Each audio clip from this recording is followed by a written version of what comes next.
Ow! That hurt! He is in pain. This winter, we stumbled upon a multi-purpose gym in New Jersey where people were dressing in medieval armor and smashing each other with blunt weapons. We were lured in by the spectacle, but the scene beyond it was also really interesting.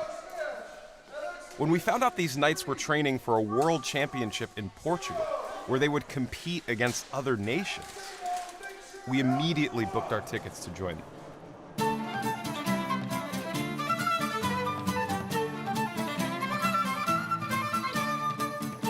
We are the International Medieval Combat Federation World Championships. Yes, that is a thing. It's essentially a Renaissance fair, but at the center, there is actual medieval combat with real weapons and real armor. Men and women fighting, not to the death, just until they fall over.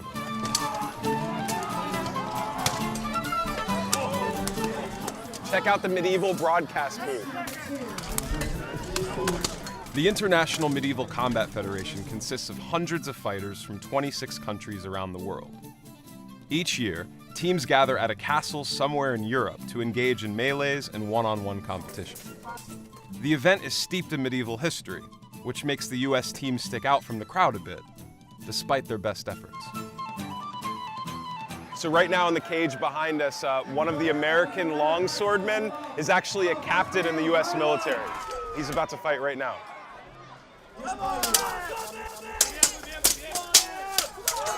My mom was an English teacher when I grew up, right? She'd bring home books, we'd read books together, and it was always like medieval knights and stuff. So I was running around playing with swords since I was a kid. The first time I did melees too, as y'all see later, like everything that I ever experienced in like high school football and fencing, it was that next level. It was that next adrenaline, I guess, phase that you can get to, and just, I don't know, you leave feeling so refreshed and just so, I can't believe I did this. It's amazing.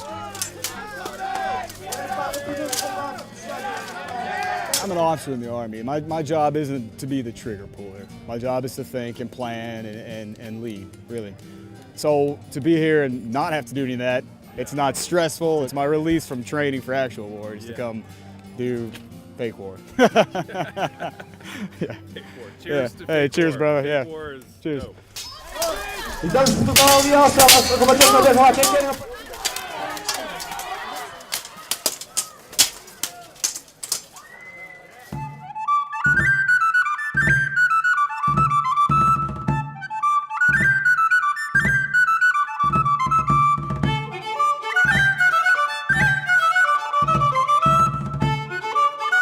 So what are you waiting for right now? The 16 on 16. 16 on 16. It's my favorite event because it's the one that feels the most like a real battle. Yeah. Just the more bodies on the field, the more the actual strategy for numbers tends to factor in, the more chaos you get. It's just great. Yeah.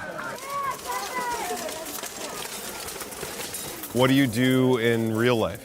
Real life, I'm a high school history teacher. Oh, really? Yeah. Do your students know you're here? Space Yeah. on this one. Right about that, yeah. I would imagine There's a that'd be few of them that are amazing. going to be watching the video feed. That's amazing. Pride of America. So what are you guys going to fight in today? What's your schedule? Today will be the 5-on-5s. So we face Germany.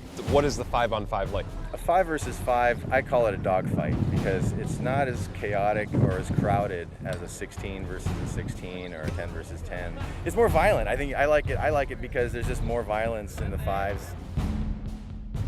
What's your fighting style? Nerd rage. Nerd rage? Yeah.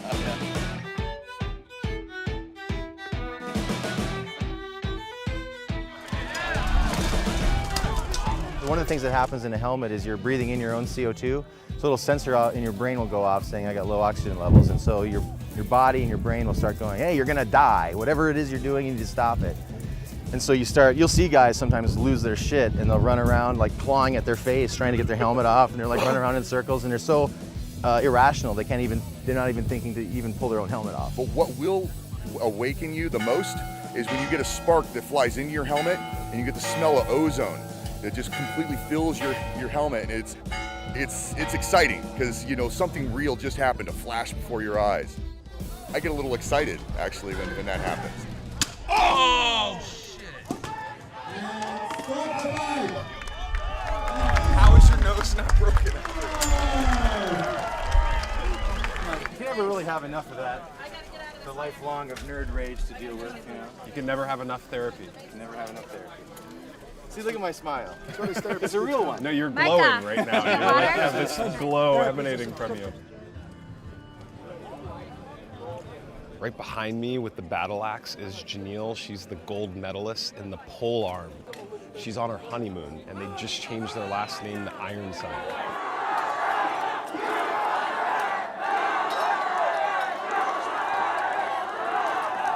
So you compete with your husband, Yes. right? And this is your honeymoon. This is our honeymoon, yes. How long has this been planned? We got married in February, and then this has been our honeymoon. How does it feel watching her fight? Oh, it's annoying. So I want to go out there and I'm like, do this, and I can't. The reason why we chose it is we met by fighting each other in a tournament. So he had been fighting for 3 months, I had been fighting for 3 years, and it was with my favorite style, which is actually longsword. He made a big mistake, big swing and a miss. I was able to dodge, and I hit him right in the face. It's nerve-wracking. That's the best way to put it, nerve-wracking. Teams, please report to the list.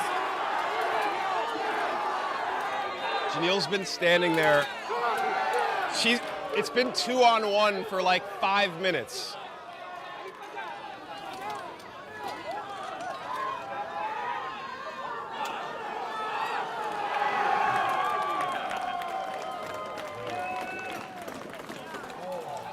How you doing, champ? So tiring. I'm like, just go down already.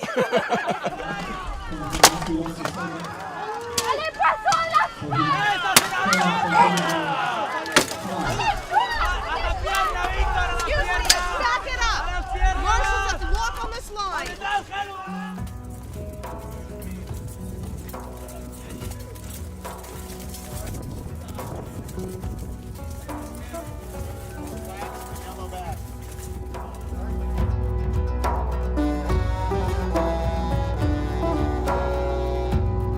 If we beat France, we fight one fight, not one round, one fight. And the winner of that fight takes it all. So that means you give your best effort. Blow it out, blow it up, get it over with quickly, and let's go to the finals. The United States is about to fight their 16-on-16 melee, the second round robin. Actually, this guy had his foot possibly broken yesterday, so Stephen Cumby is stepping in, his first ever melee.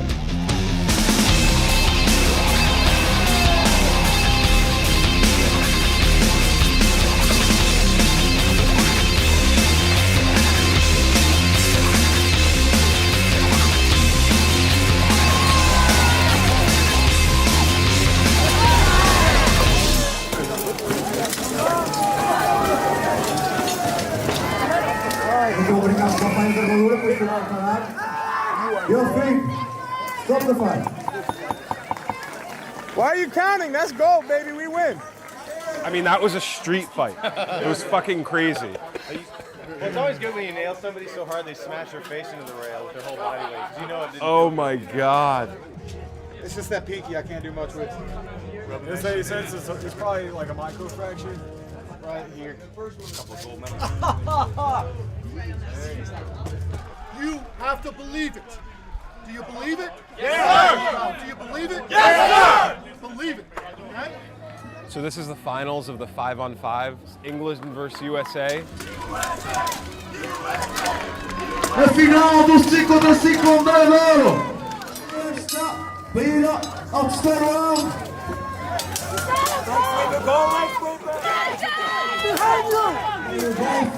Go to the ground. We have just another round. Vamos lá, puxem por elas. Get on the rail, Andre!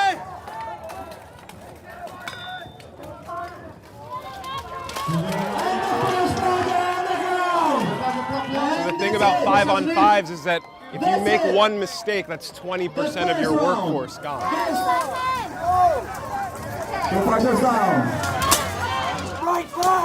4 contra 4. 3 versus 1. Stop the fight! Stop the fight! And the winner is England! La victoire est par Angleterre, Massava de Palmer! It's always a drag to be the first loser, second place. Yeah. But it's still satisfying. And you can see the sportsmanship out here, and that's what makes it special. So the USA is getting ready for their 16 versus 16 gold medal match. It is by far the most exciting event that you have here. It is just an all-out street fight. It's insane. USA! USA! So the United States style, they have a formation where they pinch at the flanks, trying to entice the team to come into the middle. And if anyone's actually dumb enough to venture into the middle, they quickly envelop them to isolate them so that they can knock them down.